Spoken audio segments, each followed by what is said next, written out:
At para pa sa ibang mga balita, mga kapatid, na pinag-uusapan ngayon, no, ang CPP, mga kapatid, o New People's Army ay nagdeklara ng ceasefire, no? May binanggit silang mga date.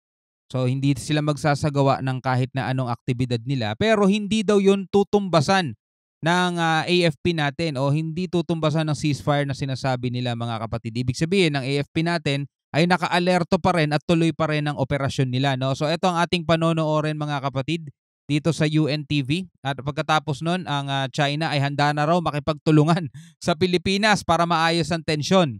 Alright, mga kapatid, yan ang ating aalamin at bibigyan natin ng reaction video. So bago yan, huwag niyong kalimutan mag-subscribe. Click niyo na rin ang notification bell para ma-notify kayo whenever na may mga bago tayong reaction video na tulad nito. So huwag na natin patagalin pa, panoorin na natin to, mga kapatid. Walang suspensyon ng military at non-military operations ang pamahalaan sa gitna ng 2 araw na ceasefire declaration ng Communist Party of the Philippines New People's Army. So ang CPP ay nagdeklara ng 2 araw daw na ceasefire. Diba? So para daw ay pagdiwang ata yung kanilang anibersaryo. Pero hindi yan sasabayan ng AFP, no? Ibig sabihin hindi hihinto ang AFP sa kanilang operasyon. No, bahala kayo kung gusto niyo mag-ceasefire, basta kami diretso pa rin kami sa operation namin, no? Nagdeklara ang grupo ng unilateral ceasefire o tigil putukan bilang pagdiriwang sa ika-55 anibersaryo ng CPP na kauna-unahan mula noong December 2019. Ibig sabihin, suspendido ang lahat ng tactical offensives ng New People's Army o NPA na armed wing nito mula alas 12:01 ng madaling araw, December 25 hanggang 11:59 p.m. ngayong December 26, araw ng Martes. Inaasahan namang magre-resume ang offensive operations ng NPA ng Miyerkules, December 27, 12:01 a.m. Sa pahayag ng CPP, kasabay din ang pagdeklara ng tigil putukan ng komunistang grupo sa tradisyonal na holiday celebrations. Gayunman, hindi naman tinumbasan ng pwersa ng pamahalaan ng holiday ceasefire. Sa pahayag ni National Security Council Spokesperson Assistant Director General Jonathan Malaya, gaya ng binanggit na ni National Security Advisor Eduardo Año, walang magiging suspension of military and non-military operations. Gusto dito magpapatuloy ang pagtugon ng Armed Forces of the Philippines at Philippine National Police laban sa lahat ng armed threat sa bansa, kabilang na ang NPA. Hindi sila magpapakampante, mga kapatid, no? Sa ibang balita, ito, AFP naka-alerto 24/7 sa kabila ng deklarasyon ceasefire na CPP-NPA, mga kapatid. No, kasi sa haba-haba ng panahon na pakikipaglaban nila rito sa grupong to, mga kapatid, marami na silang experience, no? Marami na silang nasaksihan at marami na silang na-experience about dito. So hindi na sila magpapakampante. Baka kapag nagpakampante sila, o sige, ceasefire daw sila, o kampante tayo, tapos bigla na lang sila ma-ambush ng mga kapatid, no? Ito, panoorin natin tong balita. Tiniyak ng Sandatahang Lakas ng Pilipinas na 24/7 itong nakabantay ngayong panahon ng Kapaskuhan.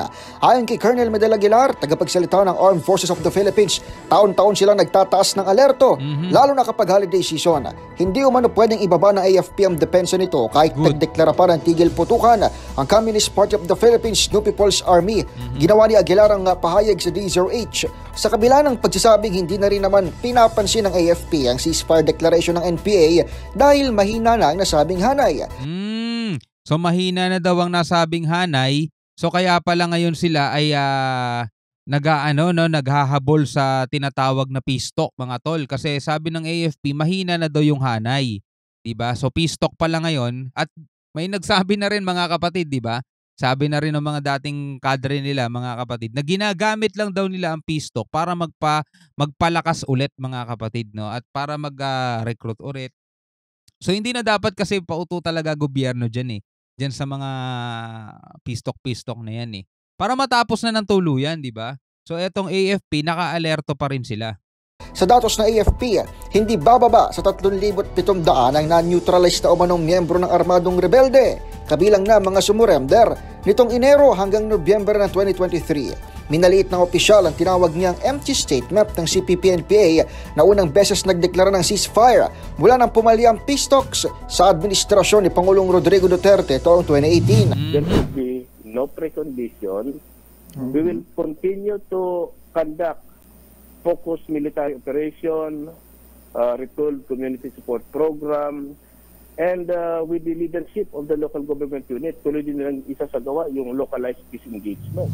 Sa kabila nito, tuloy ang military operations sa kabundukan man o sa bahagi ng West Philippine Sea, gaya sa Pag-asa Island o BRP, Sierra Madre. But for us in the military, well, we are also celebrating that with the rest of the Filipino people. Some of us have to stay. Some of us have to be there in isolated detachment, outpost, nandun sa BRP Sierra Madre, nandun sa Pag-asa Island, nandun pa sa iba-ibang formation, sa maritime prefectures na inoccupy natin. And iba naman, sa kabundukan. These are part of our job. Kaya iba talaga to sa no? Ito yung mga tinatawag nating buhay na bayani, mga tol, di ba? Biro mo sa kabila ng holiday season, na dapat kasama nila mga pamilya nila, lalo na magtatapos ang taon, mga kapatid, di ba? Pero ang buhay nila ay tinataya pa rin nila, mga tol, para protektahan tayo, para protektahan ng ating bansa at para manatili ang kapayapaan na tinatamasa nating lahat, mga kapatid, di ba? So, mabuhay talaga ang ating mga kasundaluhan, mabuhay ang Armed Forces of the Philippines natin, di ba?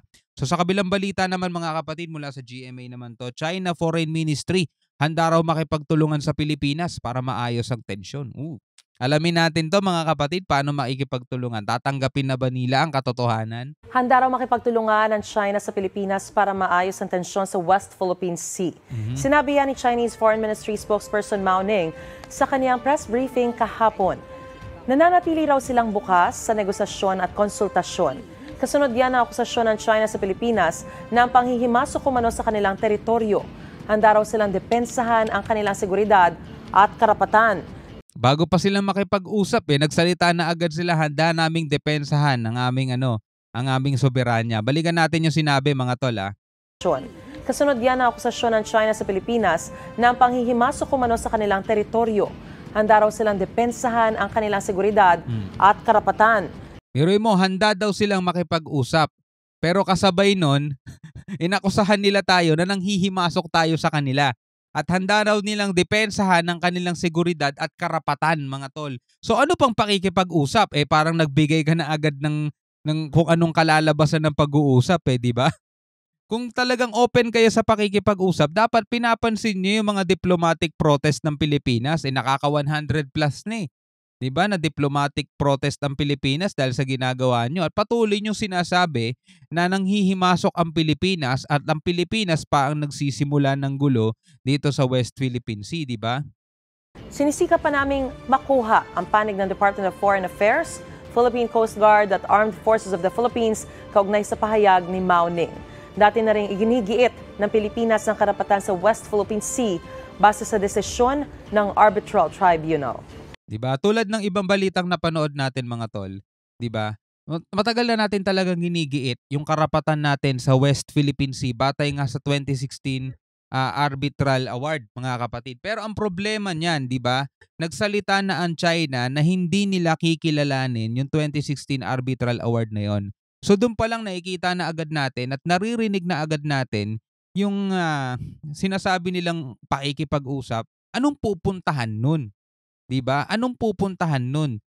Isa lang kasi yan magbibigay sila, magpaparaya sila, tatanggapin na nilang talo sila, o Pilipinas ang tatanggap na talo tayo at baliwalain na natin yung 2016 Arbitral Award, mga kapatid, no?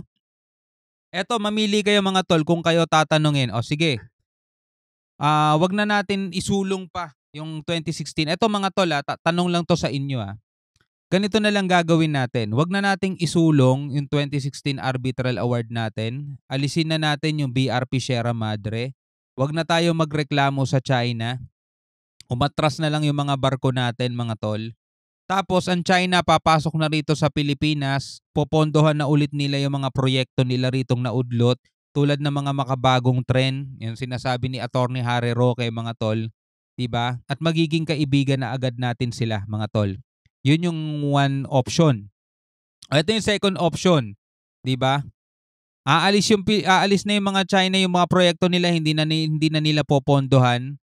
Magiging kaaway ang turing nila sa atin, hindi na tayo bate, 'di ba? Pero ipupush natin itong Arbitral Award na 'to. Hindi natin naalisin yung BRP Sierra Madre. In fact, papalitan pa natin ng permanent structure na yan na malamang ikakagalit nila dahil ang BRP Sierra Madre daw ay illegal na nakasadsad sa kanilang soberanya. Biruin mo, illegal ang BRP Sierra Madre nakasadsad sa kanilang soberanya daw. Ano pa kaya pag nagtayo tayo ng structure doon? Di illegal yung structure natin doon base sa kanila.